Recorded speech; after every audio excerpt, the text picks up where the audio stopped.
8 মাস আগে আমার মৃত গার্লফ্রেন্ড পরি ম্যামের আইডির পাশে সবুজ বাতি জ্বলতে দেখে আমি পুরো হতভম্ব হয়ে গেলাম। ম্যামের আইডি অ্যাক্টিভ, কিন্তু কিভাবে? সাথে সাথে আমি ম্যামের কবরের দিকে তাকালাম আর ভাবলাম ম্যাম তো ওখানে শায়িত আছে, তাহলে ম্যামের আইডি চালাই কে? তাই অনেক এক্সাইটমেন্ট নিয়ে ম্যামের আইডিতে SMS করলাম, আসসালামু আলাইকুম। কিছুক্ষণ পরেই দেখি রিপ্লাই আসলো, লেখা ভেসে উঠল, ওয়ালাইকুম আসসালাম, কে আপনি? আমি বললাম, আমি যেই হই না কেন, আপনি কে? আরে আইডির মানুষ তো 8 মাস আগেই মারা গেছে। একটু পর আবার রিপ্লাই আসলো, আপনি কি তাকে চিনেন? আমি বললাম, হ্যাঁ চিনি, কারণ উনি আমার সব কিছু ছিল, আমার স্বপ্ন ছিলেন, আমার পুরো দুনিয়া ছিলেন। হি ওয়াজ মাই লাইফ। তো এভরিওয়ান, তোমরা কিছু বুঝতেছো না তো? তো চলো তোমাদেরকে ফ্ল্যাশব্যাকে নিয়ে যাই। আজ থেকে 8 মাস আগে ফেক আইডি থেকে আমার কলেজের ম্যাডামকে আই লাভ ইউ লিখে তড়িঘড়ি করে আইডিটা লগ আউট করে দিলাম। এখন অনেকটা ভয় লাগছে, যদি ম্যাডাম জানতে পারে তাহলে একটা মারও মাটিতে পড়বে না, কারণ ম্যাডাম অনেক রাগী। কিন্তু ম্যামকে আমার অনেক ভালো লাগে, প্রথম দেখাতেই উনার প্রতি 3 কেজি ক্রাশ খেয়ে বসে আছি।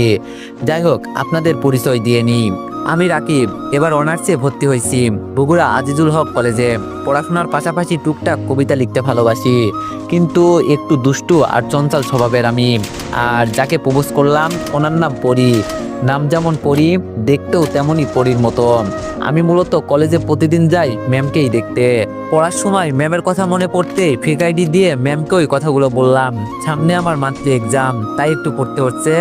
পড়াশোনা শেষ করে ঘুমিয়ে পড়লাম। সকালে আম্মুর ডাকে ঘুম ভাঙলো।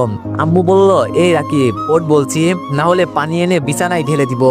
আমি বললাম, আম্মু দাঁড়াও না, আর একটু ঘুমাই, খুব সুন্দর স্বপ্ন দেখছি।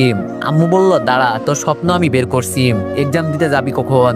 বলে আম্মু ঝাড়ু থেরাপি দিতে লাগলো। আমি তখনই উঠে এক দৌড়ে ওয়াশরুমে চলে গেলাম। আম্মুর গলায় রাগ থাকলেও মায়া বেশি, মাথায় তখন একটা আতঙ্ক ঘুরছে। পরি ম্যাম আমার ফেক আইডির সেই আই লাভ ইউ মেসেজটি দেখছেন কিনা? যাই হোক, ফ্রেশ হয়ে এসে নাস্তা খেয়ে নিলাম। কলেজে যেতে ইচ্ছা করছিল না, কিন্তু একটাই টান, পরি ম্যাম আর বোরিং এক্সাম।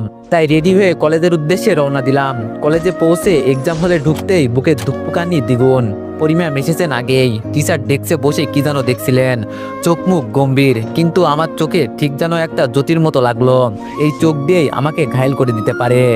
হঠাৎ ম্যাম আমার দিকে তাকাতেই আমি তড়িঘড়ি করে মাথা নিচু করে ফেললাম। মনে হচ্ছিল যেন চোখ দিয়ে আমার অপরাধ বের করে ফেলবেন। এক্সাম চলছিল, অথচ আমার খাতা সাদা, মন ভর্তি শুধু পরি ম্যামের মুখ আর গত রাত্রে সেই SMS এর ভাবনা, ম্যাম কি আমাকে চিনতে পারবে? হঠাৎ ম্যাম আমার কাছে এসে বলল, কি ব্যাপার, তুমি লিখছো না কেন? ম্যামের কথায় থমথম হয়ে বললাম, আসলে ম্যাম কিছু মনে পড়ছে না তো। ম্যাম বলল, টেনশন করো না, ভেবেচিন্তে উত্তর দাও। আমি বললাম, ওকে ম্যাম। এক্সাম শেষে